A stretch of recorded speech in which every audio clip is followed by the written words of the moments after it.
Хода и куцам на работа. Така, понеже си за първи път... не минах?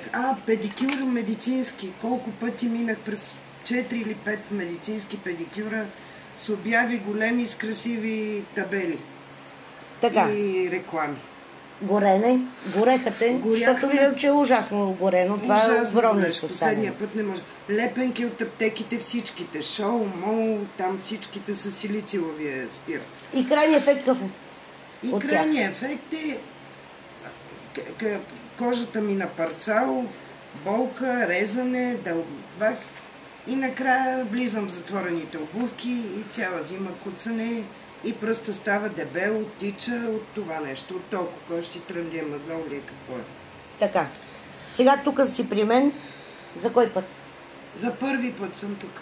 И вярваш ли? Колежка ми каза, ме изпрати при тебе.